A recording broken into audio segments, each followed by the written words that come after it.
আল্লাহর স্বপ্নে যবে জিজ্ঞাসা করে ও বাবা ওই দিন তোমাকে দেখলাম নিজের কবরে রইলা, নিজের কবরের আপন জায়গায় রইলা, নিজে আমল নেওয়ার জন্য ফেরেশতাদের লাইনে তুমি দাঁড়াইলা না, এই মুর্দাদের লাইনে দাঁড়াইলা না, তুমি বললাম আমাকে ফেরেশতারা আমার আমলগুলো আমাকে পৌঁছাইয়ে দিবে। আজ কেন তুমি দাঁড়াইছো? বলো আমাকে তুমি কি জন্য দাঁড়াইছো? আল্লাহ বলে এই যে কথার উপর বলেছে বিদ্যমান কবর থেকে ডাকতে বলে বাবা ওই আল্লাহ আপনাকে আমি কেমনে করে বোঝাই। ওই দিন আমি আমার কবরে ছিলাম, আমার ওই কবরে ওই দিন আমার সন্তান আমার জন্য নেক আমল পাঠাইতো, আমার সন্তান কোরআন তেলাওয়াত করতো, আমার সন্তান নামাজ পড়তো, আমার সন্তান রোজা রাখতো, আমার সন্তানের দোকানে যদি কোনো ভিক্ষার জন্য আসতো, কোনো ফকিরের জন্য ভিক্ষার জন্য আসতো, আমার সন্তান ওই দিন ভিক্ষা দিয়ে দিত, নামাজ পড়তো, রোজা রাখতো, সব রকম নেক আমল করতো। আজকে আমার সন্তান দুনিয়াতে নাই, ওই সন্তান অপরবারে জাতি হয়েছে, আমার আমল নয়, নেক আমল দেওয়ার মতো কেউ নাই। এই জন্য আজকে আমি বিদায়ী, আমি জানি আজকে ফেরেশতারা আমার আমলগুলো আমার হাতে দিবে, কিন্তু আমি নিজেকে ধরে রাখতে পারছি না, কারণ আমার আমলের প্রতি লোভ এসে গেছে। আমার সন্তান আজকে দিবে না, আজকে তো আর আমল এমনি ফেরেশতারা দিবে, কিন্তু আমি লাইনের মধ্যে দাঁড়াইছি, আজকে আমার আমল নিতে হবে। এই দুনিয়ার মানুষ, এই জন্য আপনাদেরকে ঘটনা বোঝাইতে চাইলাম, যারা আমি তো মা বাবা রাইখা কবর রাইখা গুনাহ করো, নামাজ পড়ো না, গুনাহে জারিয়া করে রাখছো, গান বাজনার মধ্যে যারা লিপ্ত হয়ে রইছো, দাড়িটাকে ছাড়ছো, নবীর সুন্নাতকে ছেড়ে দিয়েছো, নবীর সুন্নাতে অনুসরণ করো নাই, নবীর সুন্নাতকে ছেড়ে দিয়ে ঘুরছো। আজকে তাদের উদ্দেশ্য বলি, ওরে বাবা যারা মৃত মাকে কবরে রাখছো, মৃত বাবাকে কবরে রাখছো, মৃত দাদাকে কবরে রাখছো, নানাকে কবরে রাখছো, তাদেরকে উদ্দেশ্য করে বলি ওই কবরে যত আপনাকে আমাকেও যেতে হবে, কবরে আপনি নেক আমল করলে নেক আমলগুলো ওই কবরে যাবে, বদ আমল করলে ওই আমলগুলো বদ আমলগুলো কবরে যাবে। তবে নেক আমল করলে আপনার আব্বা আম্মার কবর হবে জান্নাতের বাগান, আর যদি বদ আমল করেন আপনার আব্বা আম্মার কবর হবে জাহান্নাম। তবে আপনার আব্বা আম্মার জাহান্নামের কবর বানাইলেন, আপনিও তো মারা যাবেন, আপনার তো একটা সন্তান আছে, আপনার সন্তানও আপনার জন্য কোরআন তেলাওয়াত করবে না, আপনার সন্তানও আপনার জন্য নামাজ পড়বে না, আপনার সন্তানও আপনার জন্য সদকা করবে না। এই পর্দার মা আপনাদেরকে লক্ষ্য করে বলে যায়, মাইকে যত যায় ও মা আপনাদেরকে বলে যায়, আর বেপরদায় থাকিয়া গুনাহ করিও না, ও মা স্বামীর হক নষ্ট করিয়া গুনাহ করিও না, মৃত মা বিগত করে গুনাহ করিও না। গুনাহ যদি করো তোমার আব্বা আম্মার করে যখন শাস্তি পাবে, তোমার মৃত্যুর পরে তোমার সন্তানগুলো যখন গুনাহ করবে, তোমার সন্তানের গুনার কারণে, আমার সন্তানের গুনার কারণে আমার আপনার কবর জাহান্নামের ইন্ধন হয়ে যাবে। নাউজুবিল্লাহ। তাইলে কিন্তু মা বাবাকে কবরে রেখে গুনাহ করা যাবে? এই জন্য পর্দার মাঝে বাবুদেরকে বলি, মা আপনাদেরকে উদ্দেশ্য করে চারটা কথা বলে যাব, অল্প সময়ের মধ্যে শেষ করে দেবো। আপনারা কি বিরক্ত হচ্ছেন বলেন? আপনারা বিরক্ত হচ্ছেন? মৃত মা বাবাকে যদি আপনারা বিরক্ত হন তাহলে মাফ করে দেবো, মাফ করে দেবো। মৃত মা বাবার জন্য যদি দোয়া করে, সেই দোয়া অন্ধকার কবরে পৌঁছানো হয়। আবার যদি কোনো গুনাহ করে, ওই গুনাহটাকে বাবা মার কবরে পৌঁছানো হয়, আপন জনদের কবরে পৌঁছানো হয়। বলে আল্লাহ নবী কবর জিয়ারত করতেছেন, কবরের পাশে দাঁড়িয়ে গেছেন, কবরের পাশে দাঁড়িয়ে সূরা ইয়াসিন তেলাওয়াত করেছেন। ইয়াসিন ওয়াল কুরআনিল হাকীম ইন্নাকা লামিনাল মুরসালিন আলা সিরাতিল মুস্তাকিম। সূরা ইয়াসিন সুন্দর করে তিলাওয়াত করেছেন, সূরা ফাতিহা করেছেন, সূরা ইখলাস পড়া কবরের পাশে দাঁড়ায় দাঁড়ায় কবর জিয়ারত করেছেন। কবর জিয়ারত করে আল্লাহর বান্দা সন্ধ্যাবেলায় বাড়িতে যখন ফিরছেন, আল্লাহর বান্দা বাড়িতে ফেরা সুন্দর করে ইশারের নামাজ পড়া ঘুমায় পড়েছেন। আল্লাহর বান্দা ঘুমের মধ্যে স্বপ্ন দেখেন যে তিনি দিনের বেলায় যে কবর জিয়ারত করেছেন, ওই কবর জিয়ারতের নেক আমলগুলো ফেরেশতা একটা আকার কইরা একটা বস্তার মধ্যে আইনা কবরে মানুষের মাঝে বিতরণ করতেছেন। কবরের মাঝে সব মানুষ এসে লাইন ধরেছে, সবাই বিক্ষোভের ন্যায় কবরে এসে লাইন ধরেছে। একটা কথা ভালো করে শুনবেন, সমস্ত কবরবাসী যারা কবরে যায় তারা হয় ভিখারি। কোন কবর থেকে কোনো কিছু আনা যায় না, কোন কবরে গিয়া সন্তান আনা যায় না। অর্থাৎ কবরে যারা আছে সবাই ভিক্ষুক। দুনিয়ার যত কবর আছে সব কবরওয়ালা ভিক্ষুক, ইল্লা তুমি একটা কবর জনাবে মুহাম্মদ রাসূলুল্লাহ সাল্লাল্লাহু আলাইহি ওয়াসাল্লামের কবরে যায়া নবীর সুপারিশ আনা যায়। আর দুনিয়াতে যত কবর আছে সব কবর থেকে কবরওয়ালা ভিক্ষুক আমাদের দিকে তাকায় থাকে, আমরা যে আমল করবো এই আমলগুলো তাদের কবরে যাবে। এই জন্য শাহজালাল আনার কিছু নাই, শাহজালাল আনার কিছু নাই, শাহ আলীতে আনার কিছু নাই।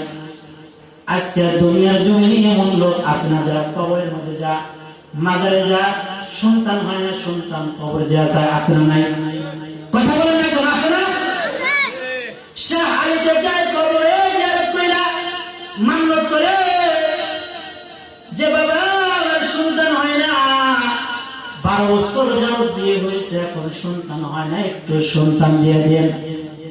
একটু যদি পয়লা বোঝা থাকেন তাহলে আপনারা উত্তর দিবেন যে কবর থেকে যদি সন্তান দেওয়া যাইতো, কবরওয়ালা যদি সন্তান দিতে পারতো, তাইলে যারা নিঃসন্তান একটা সন্তান হয় নাই কত জায়গা মান্যত করেছে, একটা সন্তান হয় নাই, যদি শাহ আলীতে শাহ মকদমের শাহজালালের কবরে যাইয়া আনা যাইতো, এরা কি কোনোদিন নিঃসন্তান থাকতে পারেন? থাকতো?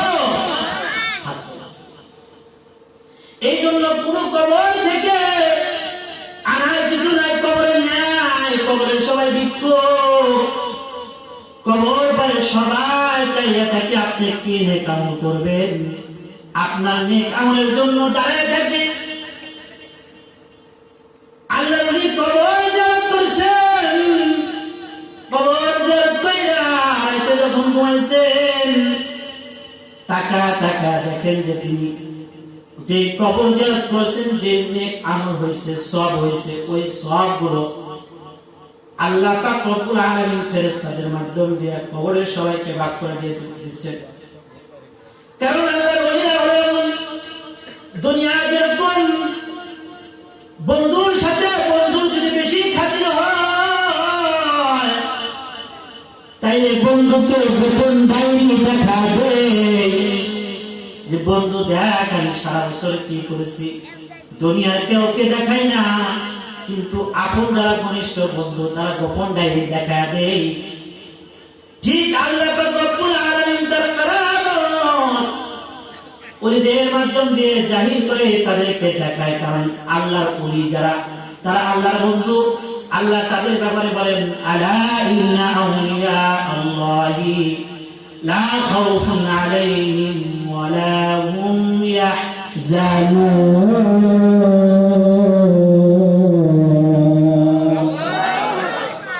আল্লাহ বলেন যারা আমার বন্ধু, যারা ওলি, তারা আমার বন্ধু, তাদের দুনিয়াতেও কোনো ভয় নাই, তাদের আখিরাতেও কোনো ভয় নাই। দুনিয়াতেও তারা বুক ফুলিয়া চলবে, কবরেও তারা বুক ফুলিয়া চলবে, তাদের কোনো ভয় নাই। এই জন্য আল্লাহ গোপনে গোপনে দেখাই দিতেন, আল্লাহ ওলিদেরকে দেখাই দিতেন তারা কি আমল করতো তাদেরকে আল্লাহ পাক দেখাইতেন। আল্লাহর ওই কবর জিয়ারত করেছেন, কবরের মধ্যে দেখাইছেন তিনি যে কবর জিয়ারত করছেন আমলগুলোকে ভাগ করে দিতেছেন। সব কবরবাসীরা এসে দাঁড়ায়া একে একে সবাই নেক নেয়। একজনের দিকে তাকায় দেখে একটা বৃদ্ধ মার দিকে তাকায় দেখে বৃদ্ধ মহিলা নিজের কবরে এমন ভাবে আপন জায়গায় বসে আছে, কবরের মধ্যে আলোকিত। সুবহানাল্লাহ। আল্লাহর ওই ডাক দিয়ে বলে, মাগো ব্যাপার কি বুঝলাম না। সব কবরবাসীরা নেক না দৌড়ায়া দৌড়ায়া আপনি কি জন্য নেকের জন্য যান না? কারণ কি মা বুঝলাম না, বলুন তো কি হয়েছে, আপনার সমস্যা কি? মা ডাক দেয়া বলে, ও বাবা আমি জানি আমার হকের নেকগুলো আল্লাহ পাক তার ফেরেশতাদের মাধ্যম দিয়ে ফিরিয়ে দিবে, তবে আমি আল্লাহ পাক রব্বুল আলামিনের কাছে এটা জানি আমার আমলগুলো ফিরিয়ে দিবে। কিন্তু আমার একটা সন্তান দুনিয়াতে বেঁচে আছে, যে দুনিয়াতে থাকাকালীন কোরআন তেলাওয়াত করে। আমার সন্তান অমুক বাজারে প্রতিদিন কোরআন তেলাওয়াত করে আর দোকানদারি করে। যখন কাস্টমার আসে আমার সন্তান তার কাছে মালামাল বিক্রি করে। যখন কাস্টমার চলে যায় আমার সন্তান কোরআন তেলাওয়াত করে, নামাজ পড়ে। আমার সন্তান নেক আমল করে, কারণ নেক আমল করলে কবরে আল্লাহ পৌঁছায়া যায়। আমার সন্তান যখন নেক আমল করে ওই নেক আমলের হিস্সাগুলো আমার আল্লাহ আমার কবরে পৌঁছায়া যায়। আল্লাহর ওলি আমি এই জন্য নেক আমলের জন্য দৌড়াচ্ছি না, আমি আজকে বসে আছি। আমি জানি আমার সন্তানের নেকগুলো আমার কাছে আসবে। আমার মাঝে যারা যারা সদকা করেছে, এই কবরে যারা জিয়ারত করেছে তাদের নেকগুলো আমাকে দেওয়া হবে। আমি এই জন্য অপেক্ষায় আছি। আল্লাহ এটা দেখলেন আর জিজ্ঞাসা করলেন, আপনার ছেলের বাসা কোথায়? আপনার ছেলে কোন জায়গা বাড়ি, কোন জায়গা দোকান করে, কোন বাজারে থাকে একটু বলেন। আল্লাহ যখন এই কথা বললেন স্বপ্নে যোগে ওই মা দেখা ওই বুড়ি মা ডাক দেয়া বলে, ওগো আল্লাহর ওলি আমার সন্তান অমুক বাজারে দোকানদারি করে, অমুক জায়গা তার দোকান, অমুক তার নাম।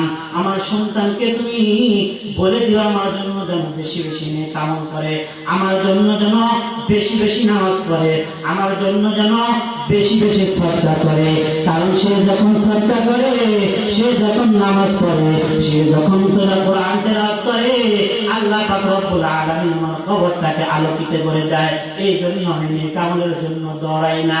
আল্লাহর ঘুম পেরিয়েছে, ফজরের নামাজের আযান হয়ে গেছে, মুয়াজ্জিন হাইয়া আলাস সালাহ বলে ডাক দিছে, আয়েশা আসো নামাজের দিকে, হাইয়া আলাল ফালাহ আসো কল্যাণের দিকে, আসসালাতু খায়রুম মিনান নাওম আসো না ঘুম হইতে নামাজ উত্তম, তাড়াতাড়ি আসো মসজিদে আসো। আল্লাহর যখন ঘুম ভেঙে গেছেন, আযানের বাদ পাইয়া যখন ঘুম ভেঙে গেছেন, আল্লাহর ফজরের নামাজটা পড়েছেন। নাস্তাটা চাইরা আল্লাহর হাঁটতে হাঁটতে হাঁটতে হাঁটতে হাঁটতে হাঁটতে ওই বাজারে গেছেন। ওই বাজারে যাইয়া দেখে যেরকম আকৃতির নাম বলে দিয়েছেন, যেরকম আকৃতি বলে দিয়েছেন, যেই নাম বলে দিয়েছেন ওই নামে যাইয়া যাইয়া ওই দোকানের কাছে যাইয়া হাজির হয়েছে। দোকানদারের কাছে যাইয়া বলে, ভাই তোমার নাম কি অমুক না? বলে জি আমার নাম অমুক। তোমার মা কি অমুক কবরস্থানে আছে? বলে জি আমার মা অমুক কবরস্থানে আছে। তুমি কি এই বাজারে কোরআন তেলাওয়াত করো, দোকানদারি করো আর কোরআন তেলাওয়াত করো? জি। কতটা সময় কোরআন তেলাওয়াত করে? বলে আল্লাহর ওলি আমি এই দোকানে বসে থাকি, যখন কাস্টমার আসে আমি সুবহানাল্লাহ আলহামদুলিল্লাহ বলে বলে কাস্টমারকে মালামাল দিয়ে দেই। যখন কাস্টমার চলে যায় আমি বসে বসে আল্লাহর কোরআন তেলাওয়াত করি, কারণ আল্লাহর কোরআন তেলাওয়াত এত সুন্দর। মালিকের কোরআন যখন তেলাওয়াত করি আল্লাহর ওলি, তখন দিলটা এত ভরে যায়, আমার কাছে মনে হয় বড় শান্তি। কোরআন তেলাওয়াত করে যে শান্তি পাই বাজান, আর কোন কিছুর মধ্যে এত শান্তি পাই না। নিজের পেটটাকে রক্ষার জন্য বাজারে দোকানদারি করি, আর মাঝে মাঝে জিকির করে, আর মাঝে মাঝে আমি দোকানদারি করি। আল্লাহর ডাক দিয়ে বলে, আল্লাহর বান্দা তোমার মা যদি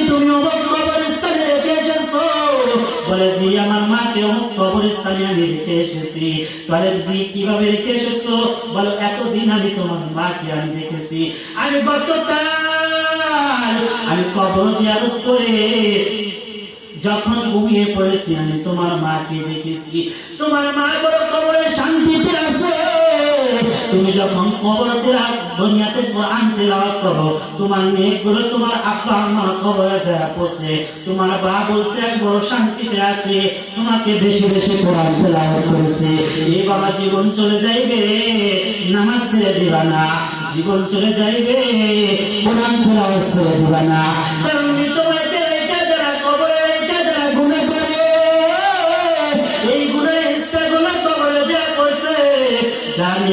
তোমাকে তাদের নেক আমলের হিস্সাগুলো কবরে যা পড়ছে।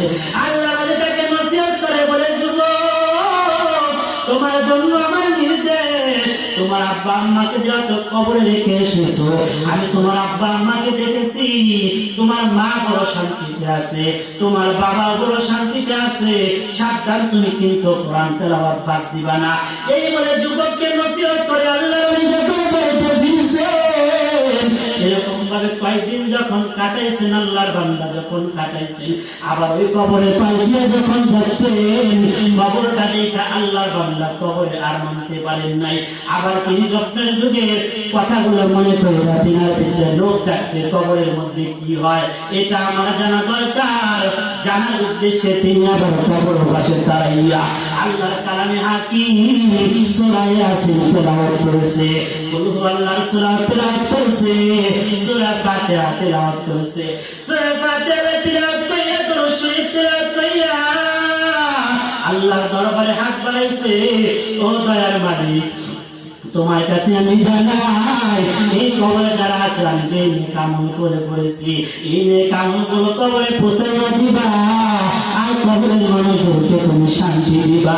আল্লাহর ওলি যখন এই দোয়া করে করে দোয়া শেষ করে আবার বাড়িতে ফিরছেন, আল্লাহর ওই বাড়িতে যখন ফিরিয়া ইশারের নামাজটা তাকবীরুল্লাহর সাথে জামাতে পড়িয়া আল্লাহর বান্দা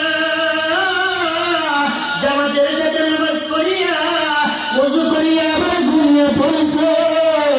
আল্লাহর বান্দাটা এবার গভীর রাতে আবার স্বপ্ন দেখতেছেন, প্রতিদিন ওই দিনের নয় স্বপ্ন দেখেন, আজকেও কবরের পাশে সবাই দাঁড়িয়ে গেছেন, আজকেও ফেরেশতারা নেক আমল নিয়ে দাঁড়ায়া আজকেও ফেরেশতারা নেক আমলগুলো বন্টন করছেন। কিন্তু ওই দিন একটা কাজ ছিল ব্যতিক্রম, একটা বৃদ্ধ মহিলা ছিলেন যিনি কবরের পাশে নিজের কবরে শুয়েছিলেন, যার কবরে আলোকিত ছিল, আজ ওই কবরটা আলোকিত নাই, ওই বৃদ্ধ মহিলাটা নিজের কবরে নাই, ঠিক আমল নেওয়ার জন্য ফেরেশতাদের লাইনে লাইনে দাঁড়িয়ে গেছে, সকলের কাতারে তিনি দাঁড়ানো। আল্লাহর স্বপ্নে যবে জিজ্ঞাসা করে, ও বাবা ওই দিন তোমাকে দেখলাম নিজের কবরে রইলা, নিজের কবরের আপন জায়গায় রইলা, নিজে আমল নেওয়ার জন্য ফেরেশতাদের লাইনে তুমি দাঁড়াইলা না, এই মুর্দাদের লাইনে দাঁড়াইলা না, তুমি বললাম আমাকে ফেরেশতারা আমার আমলগুলো আমাকে পৌঁছাইয়ে দিবে, আজ কেন তুমি দাঁড়াইছো? বলো আমাকে তুমি কি জন্য দাঁড়াইছো? আল্লাহ বলে এই যে কথাটা বলেছে, বিদ্যমান কবর থেকে দেখতে বলে বাবা আপনাকে আমি কেমনে করে বোঝাই। ওই দিন আমি আমার কবরে ছিলাম, আমার ওই কবরে ওই দিন আমার সন্তান আমার জন্য নেক আমল পাঠাইতো, আমার সন্তান কোরআন তেলাওয়াত করতো, আমার সন্তান নামাজ পড়তো, আমার সন্তান রোজা রাখতো, আমার সন্তানের দোকানে যদি কোনো ভিক্ষার জন্য আসতো, কোনো ফকিরের জন্য ভিক্ষার জন্য আসতো, আমার সন্তান ওই দিন ভিক্ষা দিয়ে দিত, নামাজ পড়তো, রোজা রাখতো, সব রকম নেক আমল করতো। আজকে আমার সন্তান দুনিয়াতে নাই, ওই সন্তান অপরবারে জাতি হয়েছে, আমার আমল নয় নেক আমল দেওয়ার মতো কেউ নাই। এই জন্য আজকে আমি বিদায়ী, আমি জানি আজকে ফেরেশতারা আমার আমলগুলো আমার হাতে দিবে, কিন্তু আমি নিজেকে ধরে রাখতে পারছি না, কারণ আমার আমলের প্রতি লোভ এসে গেছে, আমার সন্তান আজকে দিবে না, আজকে তো আমার আমল এমনি ফেরেশতারা দিবে, কিন্তু আমি লাইনের মধ্যে দাঁড়াইছি, আজকে আমার আমল নিতে হবে। এই দুনিয়ার মানুষ এই জন্য আপনাদেরকে ঘটনা বোঝাইতে চাইলাম, যারা মৃত মা বাবা রাইখা কবর রাইখা গুনাহ করো, নামাজ পড়ো না, গুনায় জারিয়া করে রাখছো, গান বাজনার মধ্যে যারা লিপ্ত হয়ে রইছো, দাড়িটাকে ছাড়ছো, নবীর সুন্নাতকে ছেড়ে দিয়েছো, নবীর সুন্নাতে অনুসরণ করো নাই, নবীর সুন্নাতকে ছেড়ে দিয়ে ঘুরছো।